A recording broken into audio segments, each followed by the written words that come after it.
यह डिक्टेशन 80 शब्द प्रति मिनट की गति से अमर उजाला संपादकीय दिनांक 5 मार्च 2025 से है। यदि यह आपको अच्छा लगे तो लाइक, शेयर और सब्सक्राइब अवश्य करें। रेडी।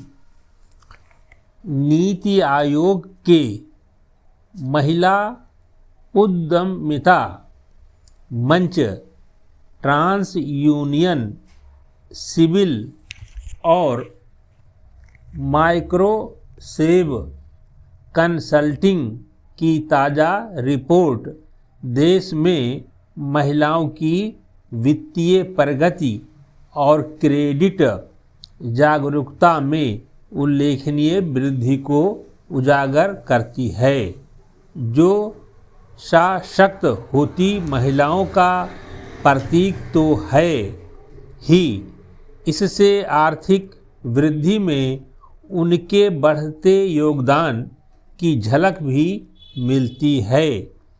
रिपोर्ट का यह कहना दिलचस्प है कि पिछले 5 वर्ष में कर्ज लेने वाली महिलाओं की संख्या 3 गुना हुई है, लेकिन इससे भी ज़्यादा प्रेरित करने वाला तथ्य यह है कि इनमें से 60% महिलाएं अर्ध शहरी या ग्रामीण क्षेत्रों से हैं।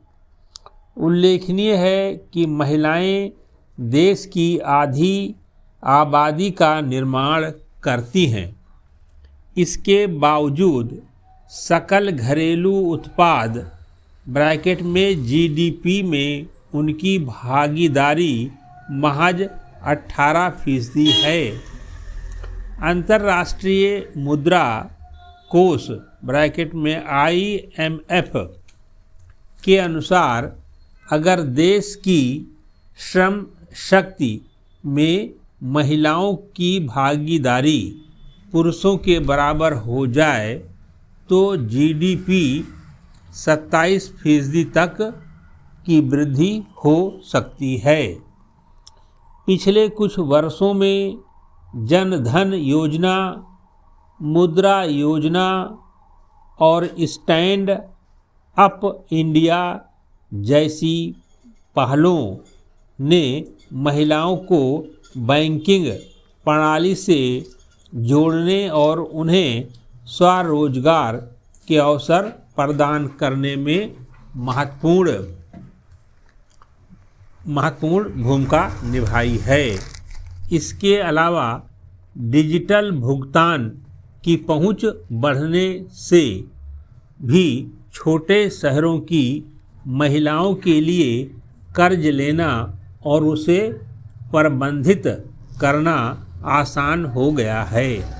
इसकी पुष्टि नीति आयोग की रिपोर्ट से भी होती है, जिसके अनुसार देश में व्यावसायिक उद्देश्य की खातिर लिए जा रहे कर्ज में महिलाओं की हिस्सेदारी 14% बढ़ी है।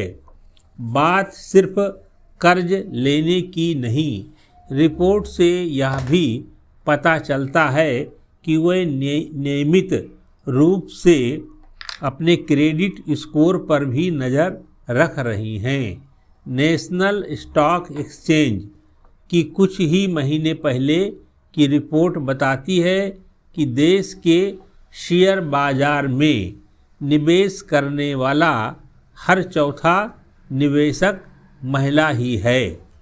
यह स्थिति न केवल महिलाओं के बढ़ते आत्मविश्वास को बल्कि देश की अर्थव्यवस्था के बदलते स्वरूप को भी परिलक्षित करती है।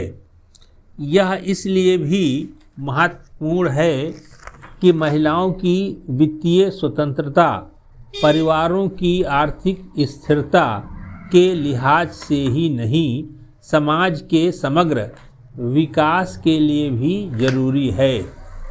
बैंकों से कर्ज ले रही महिलाओं की तादाद में उल्लेखनीय बढ़ोतरी के बावजूद वित्तीय नियमों व बैंकिंग के तौर तरीकों की बेहतर जानकारी न होने से खासकर ग्रामीण क्षेत्रों में बड़ी संख्या में महिलाओं को चुनौती का सामना करना पड़ता है। ऐसे में उनमें वित्तीय साक्षरता को और प्रोत्साहन दिए जाने की ज़रूरत है। बहरहाल नीति आयोग व अन्य संस्थाओं की यह संयुक्त रिपोर्ट यह सकारात्मक संकेत जरूर देती है कि अगर महिलाओं को उचित अवसर व संसाधन मिलें तो वे न केवल अपनी बल्कि पूरे देश की आर्थिक प्रगति में महत्वपूर्ण योगदान दे सकती हैं। समाप्त।